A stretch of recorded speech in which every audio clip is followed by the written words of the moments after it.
Hello, everybody, and welcome to the Spice Squadron podcast, episode 56.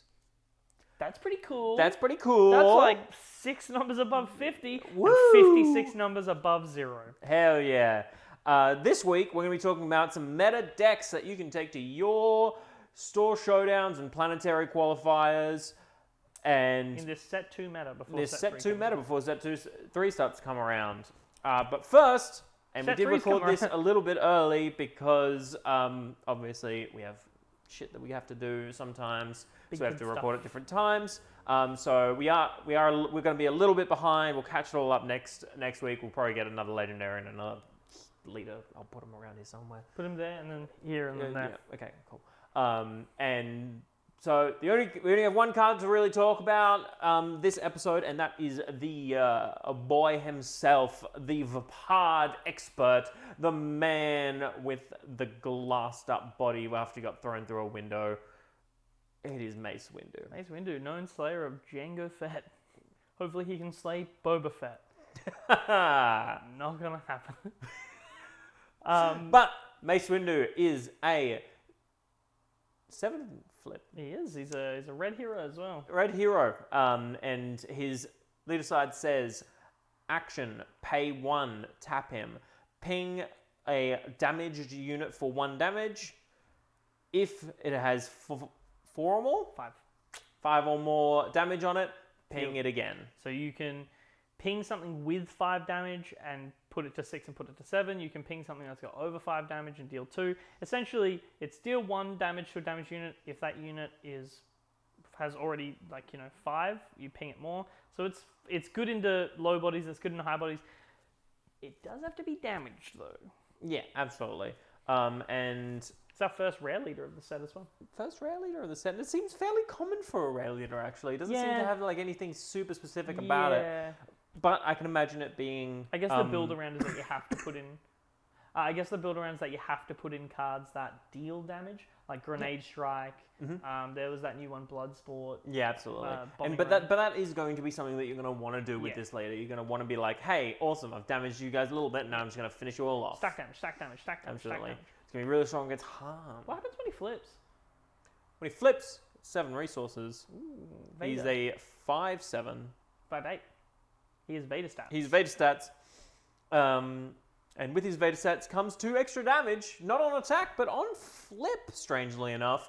They were saying as we were moving from set 1 to set 2, they had a lot of leaders that did things on deploy rather than on attack or anything. Yeah. And that got taken away a lot. This is where we're seeing a little bit of that come back. So it was originally that all leaders had a when deploy effect.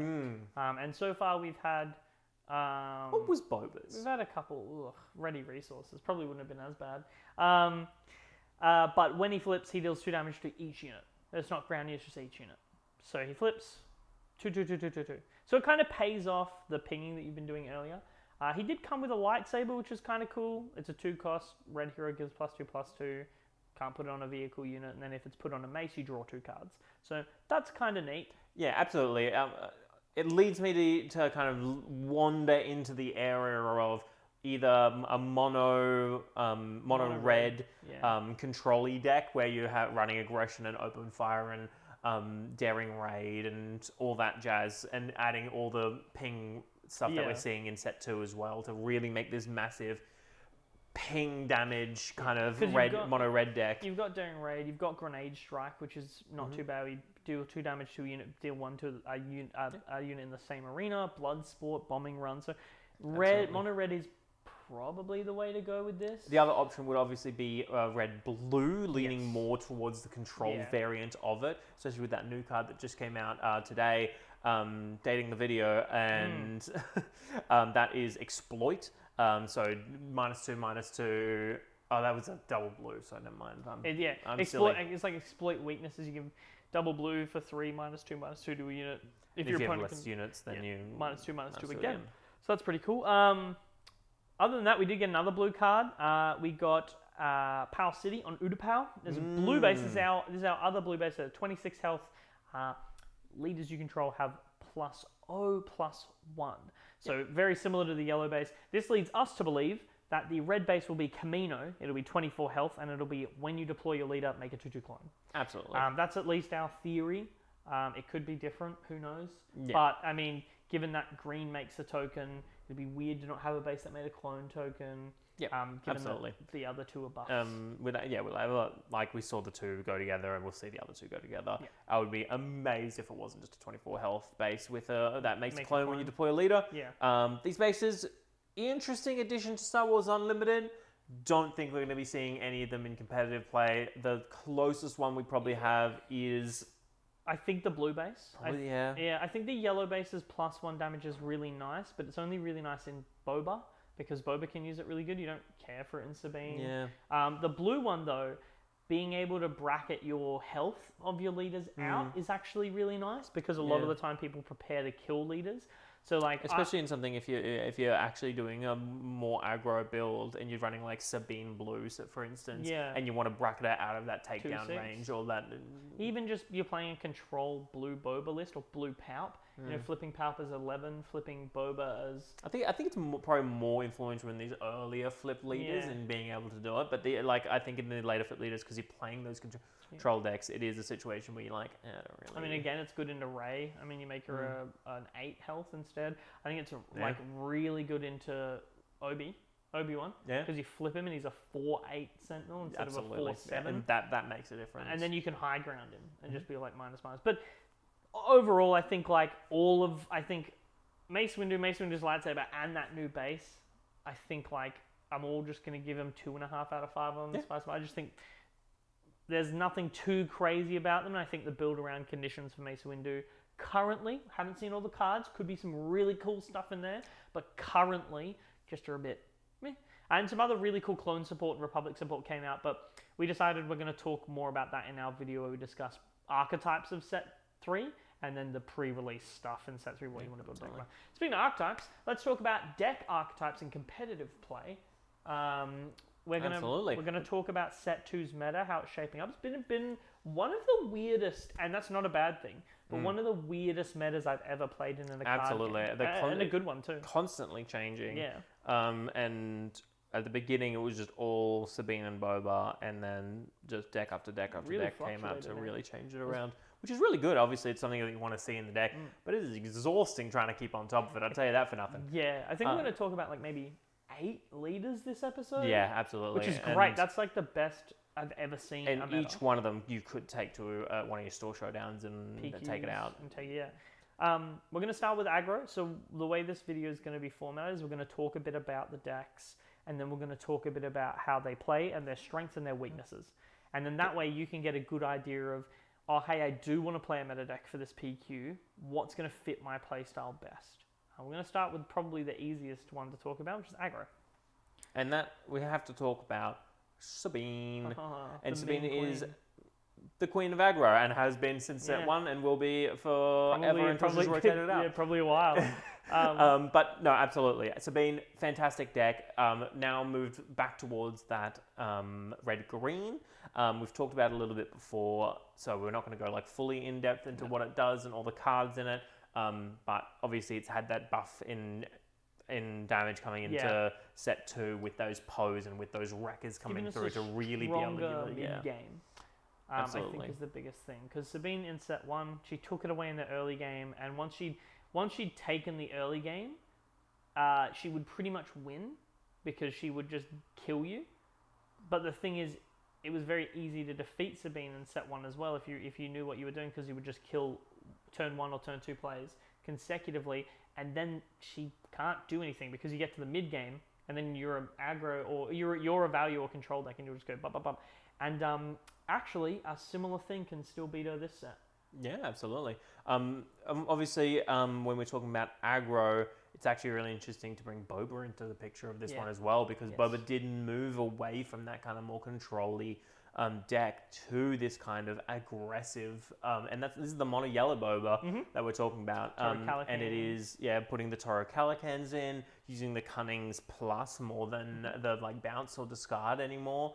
Obviously, it's still like tapping 2 units is always fantastic, but the whole thing of like, all right, I'm gonna buff shit up. I'm going to do a lot of damage and put it out really quickly to then flip Boba to then kill you on that next turn when you're dropping the Fet's Fire Spray to finish off the game. Has really become where Boba kind of fell into place as a more aggressive deck. If you're playing Boba Yellow, you're playing aggro. And I think there are 3 big aggro decks this format and this set that you need to worry about.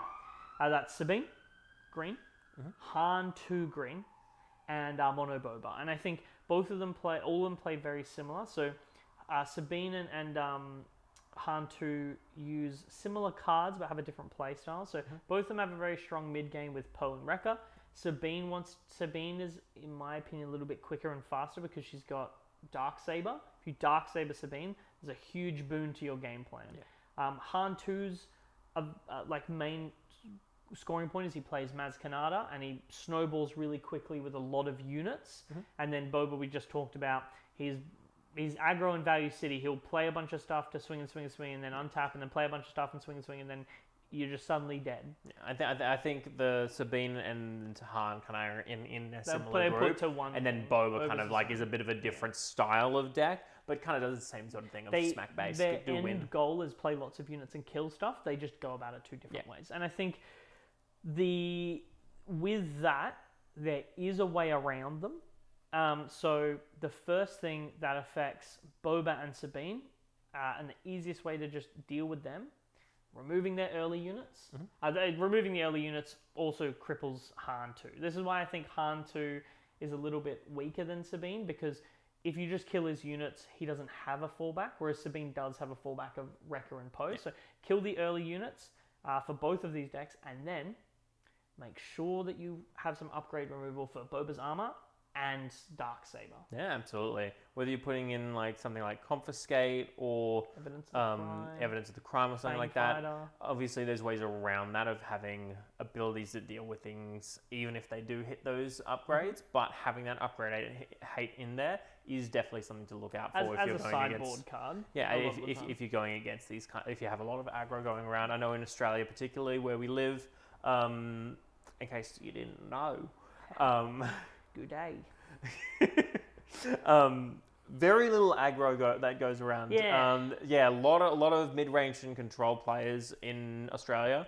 So it's one of those cases where at our local events, at our bigger events, we don't see a lot of the aggro play, but it definitely is still there. Even though like Boba Yellow is probably the closest we have to the full aggro that's coming through, less so of the Sabine. But I think to boil it down with aggro archetype in this current meta, its strengths is overwhelming and quick damage that can get out of hand if it's not kept in check.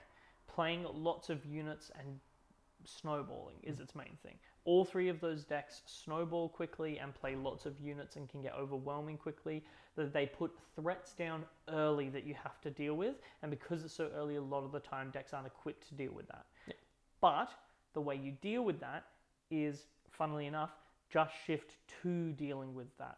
So putting in open fires or mulliganing more for cards or altering your play strategy to use your ECL early to trade in cards, things like that. A deck that I've had great success with recently and that I've been very much enjoying, I played it last week on gameplay, Cad Red, is very good at dealing with aggro. Absolutely. And Boba Yellow, because you're pinging cards early in Sabine. I find myself using Tarkin Town on the first turn every turn because I'm playing something, pinging it, killing it, and then I've set myself up for a turn 2 with pretty much anything I want. I can shoot first, I can McClunky, I can Bazine, which is a great one. But decks like that, and like running a CAD style ping deck, which falls more into the value. Again, there's that rock, paper, scissors of like, who beats what. Yeah, absolutely. And in that case, aggro does get beaten by value. And value in a way of like, CAD's is one of those strange ones where it's not necessarily the value of kind of like a Han where you're getting units for cheaper, or a Boba where you're untapping stuff to play more stuff on your turn. Yeah. It's that consistent damage that's placed, even if your opponent's placing it on the board, that you can then just easily start removing things with stuff that other decks just can't get that removal through. It's value through board control without being a control deck. Because it can pivot to aggro by just dropping heaps of bodies, like Bazines, Cloud Riders, Everzans, Jabas, Forloms, Zuckus, all of that. But it can just as easily pivot to control by going no bargain, pillage, Tarkin Towns, McClunkies. So it has a lot of pivoting factor where it doesn't commit to one or the other, and that's why value can beat aggro, because it's flexible and can fit the mold to suit what it needs to do to beat aggro. If it needs to out aggro the aggro, it can try. If it needs to out pace the aggro with control, it can try.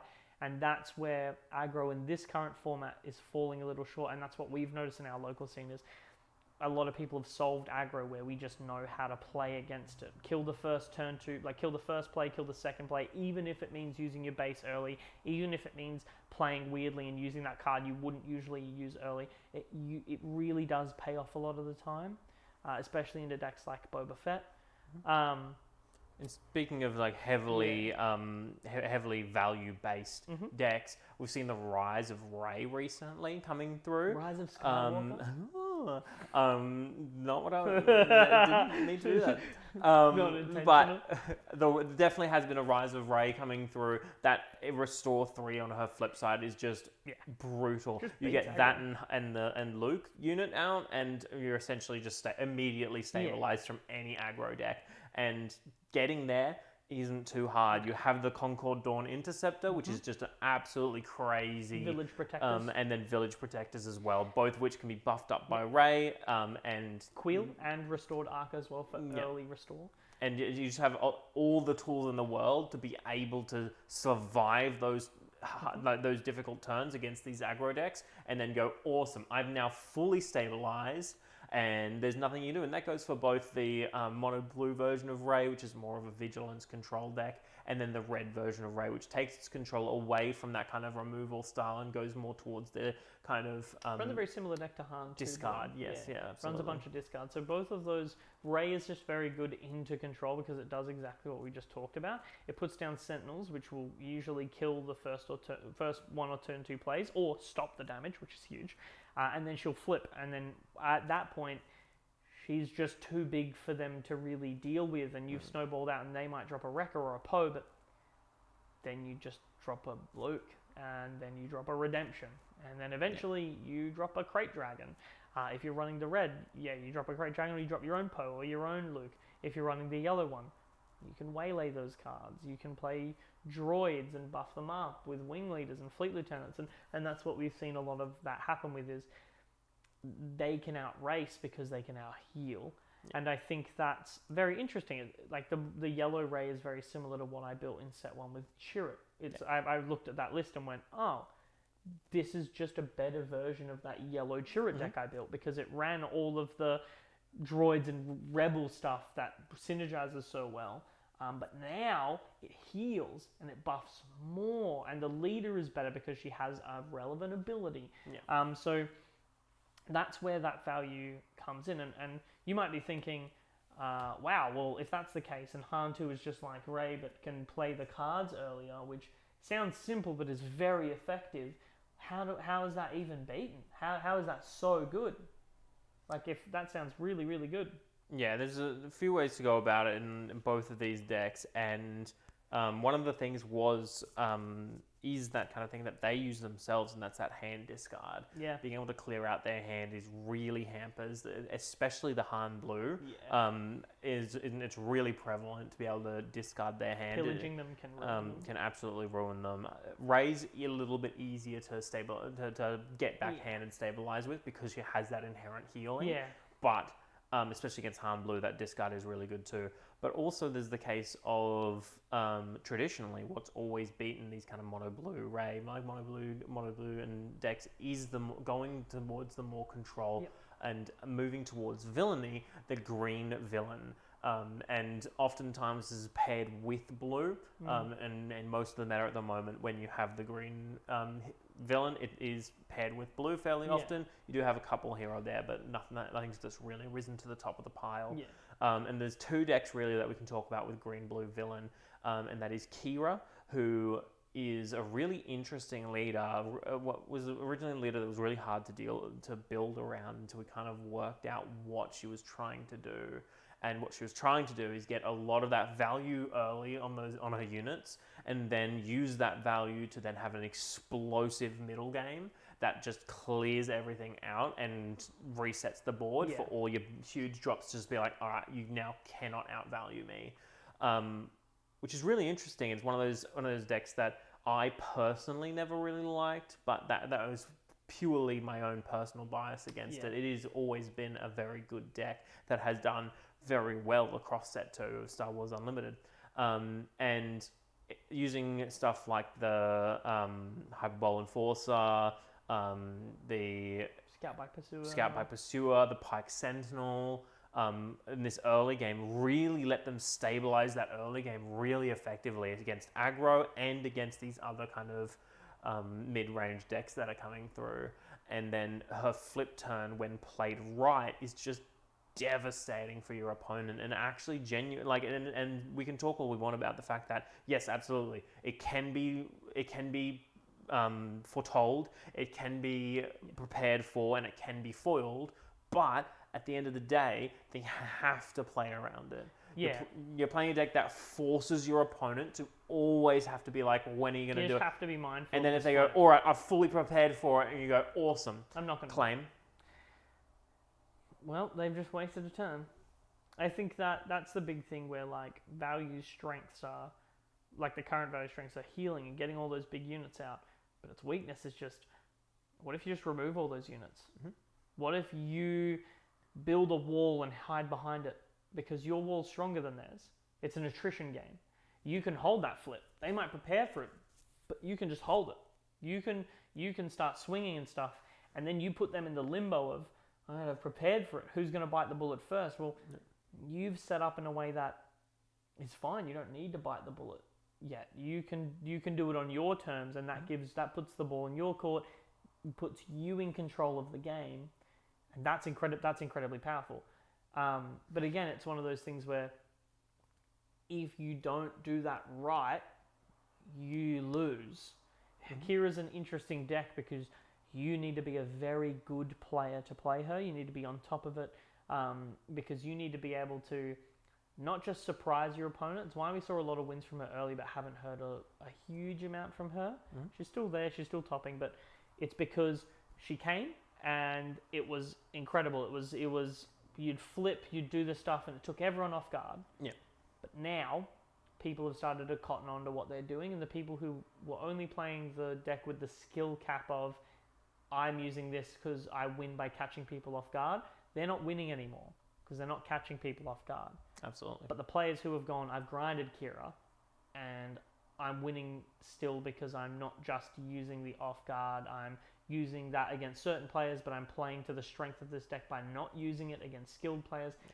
So you kind of got to 40 chess your opponent with that, and that's something that you can actually see a lot with control decks in general. Mm-hmm.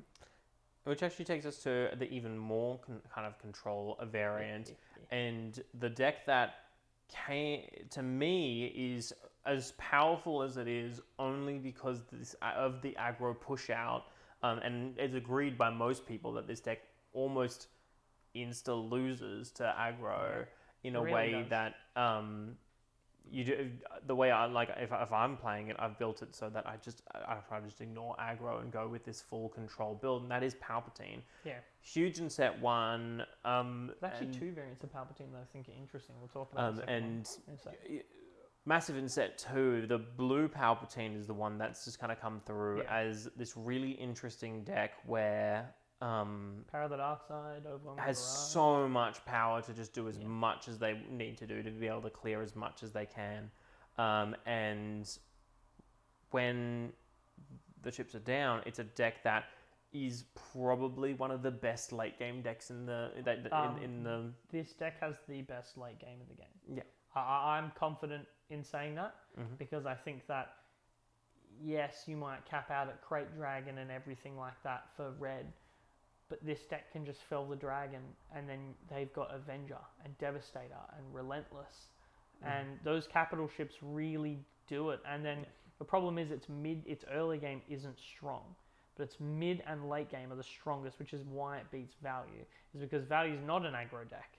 Its early game is to stifle aggro and then to snowball and win in the mid game, or just as you get to the late game. Whereas Palpatine, if you're not snowballing and you're not he doesn't care if you're stifling him, he just sits there and he goes, all right, we're both going to pass for a couple of turns. I'm just going to do my thing. You're going to do your thing, and then I'll win. And then I'll win because I'll vigilance you, and then I'll avenger you. I think Palpatine's the pinnacle of, and even when you're running like a mono blue Ray deck that's trying to mill your opponent, even then Palpatine sits there and goes, I will win unless you do something to stop me. Yeah. And I think that's one of the huge things about Palpatine is, unlike a lot of decks where you're trying to find the win, Palpatine is essentially daring your opponent to find it. It's challenging your opponent to find the win before you inevitably do. Because if Mono Blue Ray can't mill because they've ramped into a Relentless, then what are you going to do?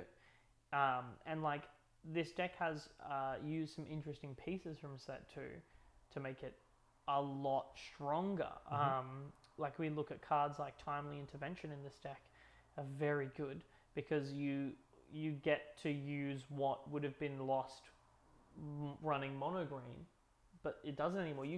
I've seen people win the game because the game has gone on so long that they were able to go, I've hit 10 resources, and their opponent goes, I've prepped for Devastator, I'm all good, and then they go, awesome, I'm going to play Timely Intervention, I'm going to play Avenger. I'm going to ambush Avenger. When it's played, please resolve and kill one of your units. Yeah. I'll now resolve ambush, I'll swing into this unit.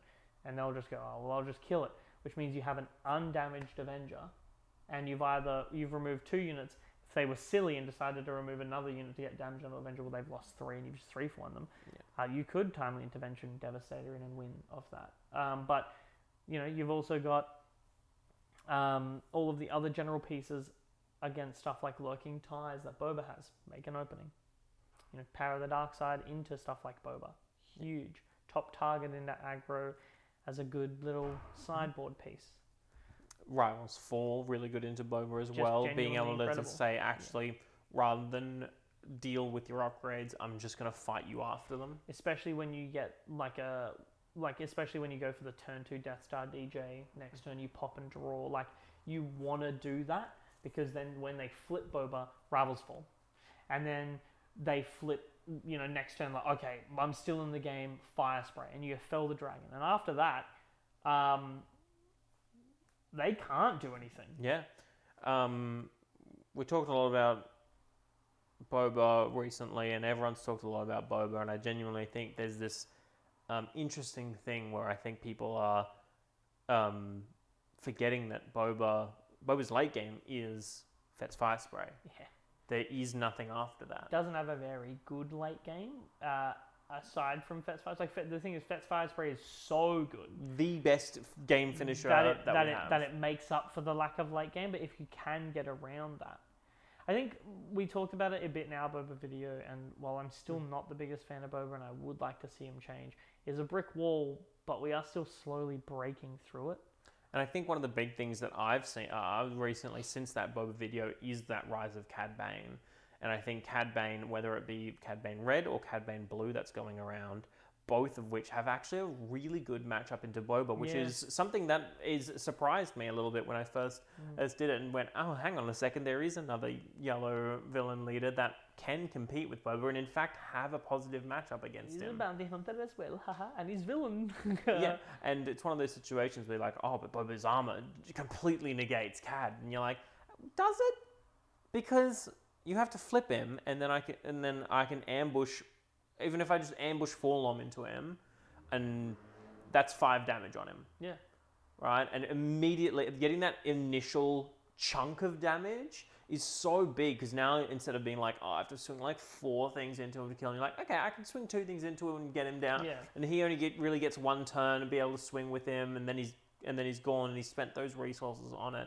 So, like, even if you can't get rid of Boba's armor, and you can't Rivals Fall him if you're playing that red deck, there's nothing wrong to being like, awesome, I'm just going to get a bunch of damage on him right now, and then I'm going to go, awesome.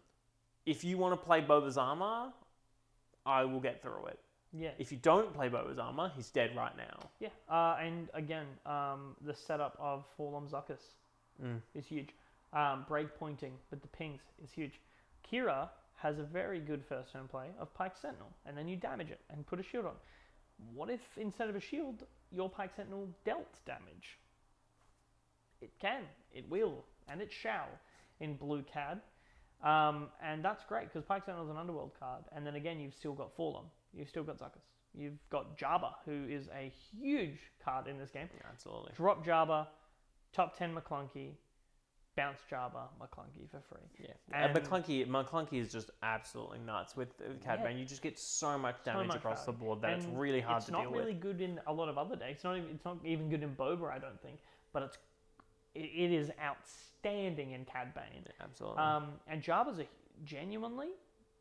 is a critical piece of both of those decks. I've been playing red a lot, and he's been playing a lot of blue. Critical piece into the value decks, being able to draw that extra card, and a lot of the time you can get Waylay, you can get Shoot First, you can get McClunky, and you get No Bargain.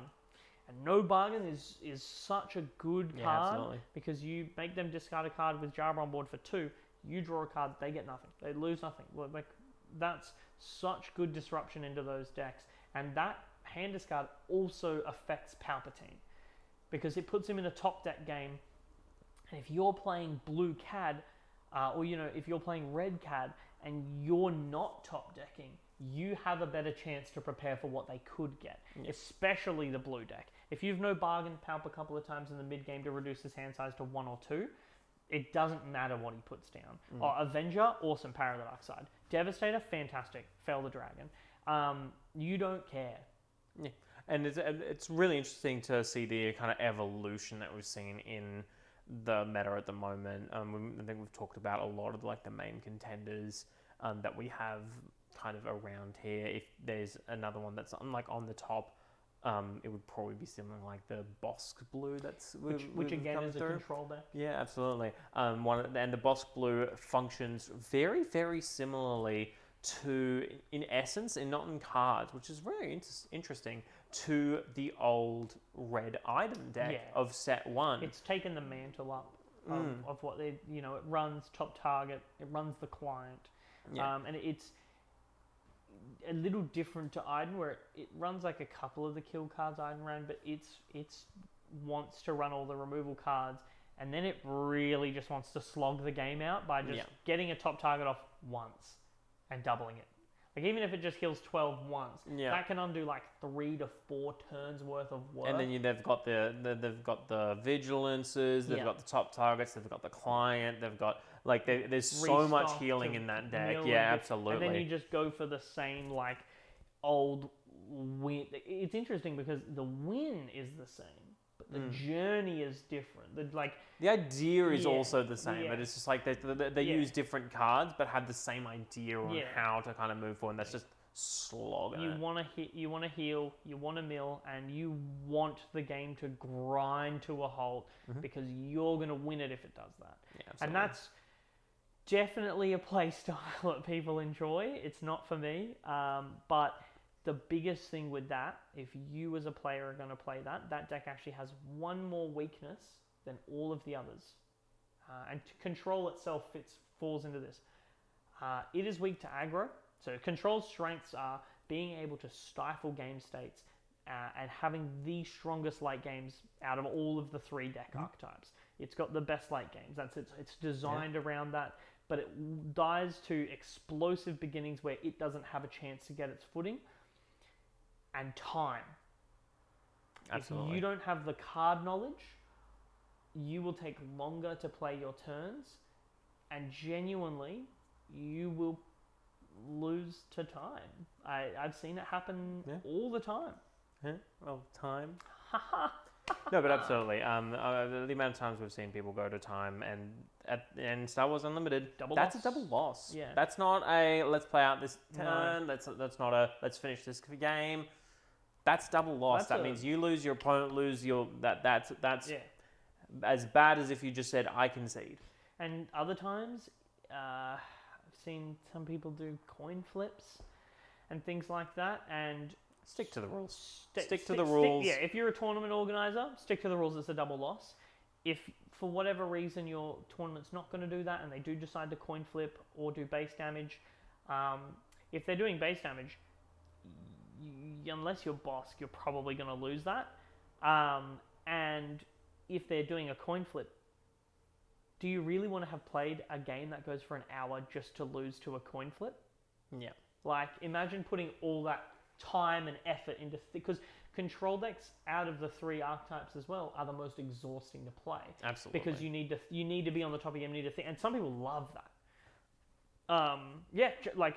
I prefer the value because I do like to think, but I also sometimes just want to play a deck where I don't have to think. I don't. I'm all about that control deck. That being able to keep your opponent in the game state in exactly the spot that you want it, and how to keep it there. Is that game of cat and mouse. That's what but it's not really a game, and they're in a maze, and you're just like, go get the cheese rat. But I prefer the value because I prefer some games to just be like, whew. I can take a breath. I know this matchup. I'll still play as best I can, but I don't have to worry as much. Whereas I don't want to play aggro because aggro is very good. But aggro, a lot of the time, the general gist of it is, I'm going to win or I'm going to lose, and I'm going to do it quick. And I don't want to put myself into the position where I'm like, all right, it's turn 2 and I've lost. At least I know. Like some people like that. Some people love that. And that's fair. Honestly, like sometimes it's relieving to be like, all right, this game is done. And you know, a lot of the time when I'm playing value as well, I might play a card and then be like, oh, well, I've probably lost here. And my opponent's like, oh, why? And that just comes with experience as a player. When you eventually get to that point, you're thinking 3 steps ahead always, even if you're not playing control. Like when control, you should be thinking 3 steps ahead. But even if 5 you're not, steps ahead for when control.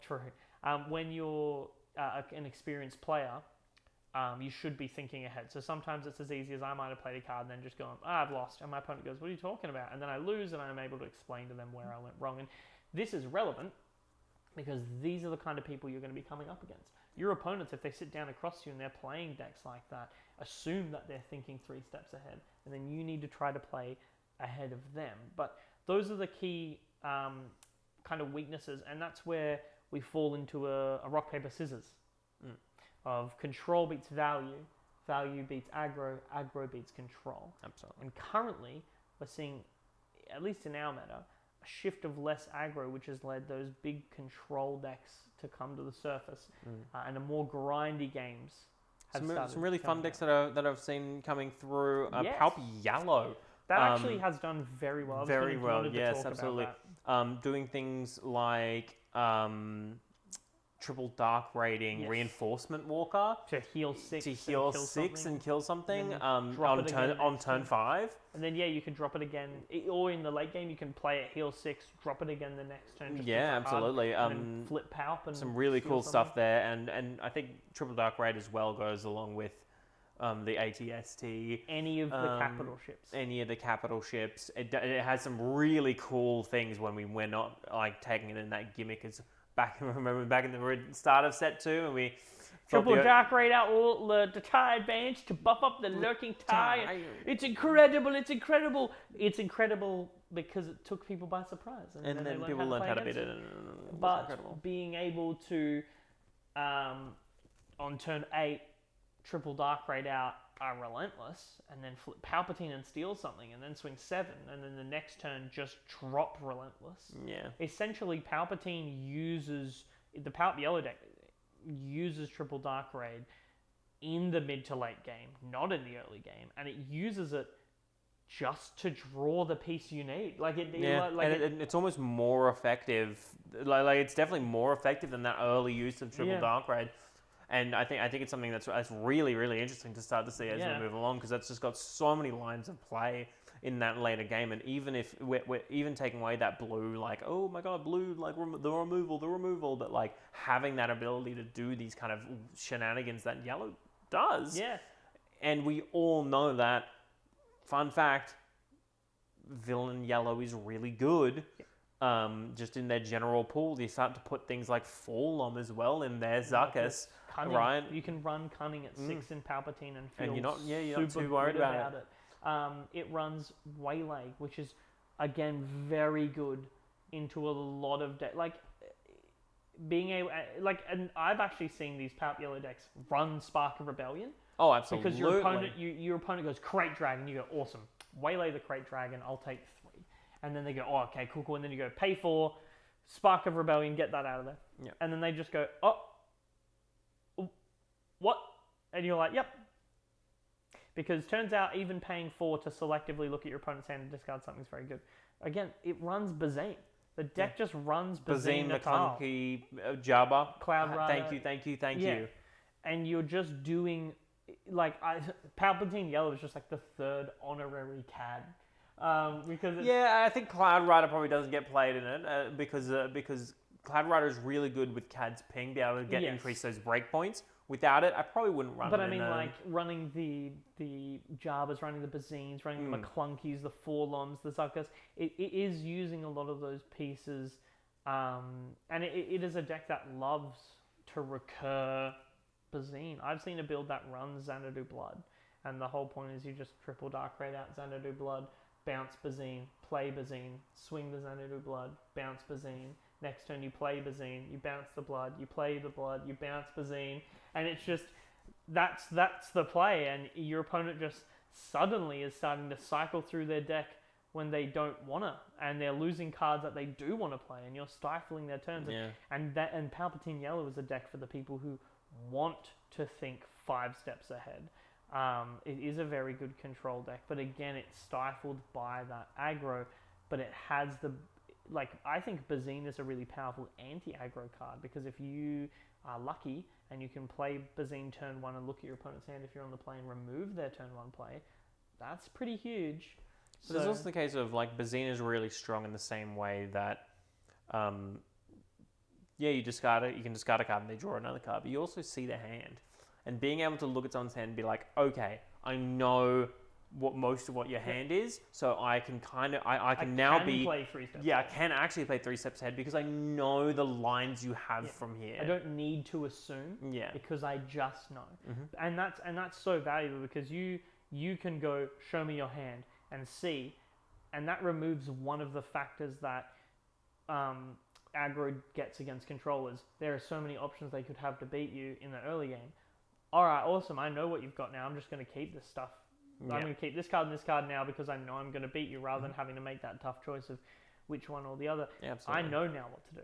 And if you can pitch their turn 1 play and they don't get one, even better.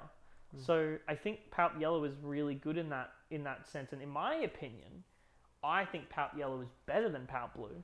However, you need to be a very, very, very skillful player to play Palp Yellow in the capacity where it's better than Palp Blue, which it's got a higher ceiling, but it's harder to get there. Huge high, like, it's got so many more options. Its disruption is amazing, like, incredible. And if you're a good player, it has a better matchup in the aggro than Blue does.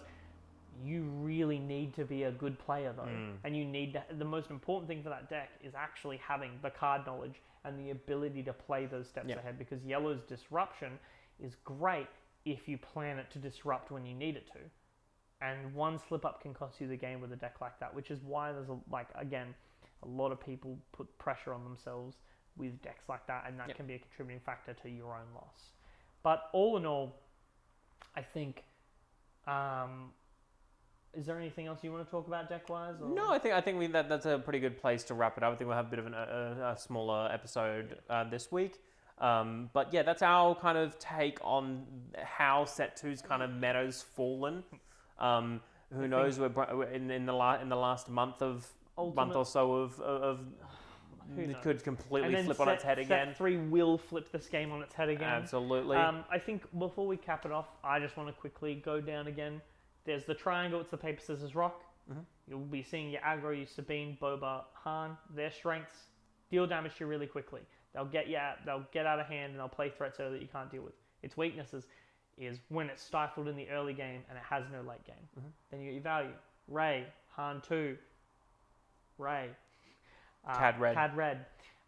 These decks have a strong early game, have a strong late game, but they're not good at any of it.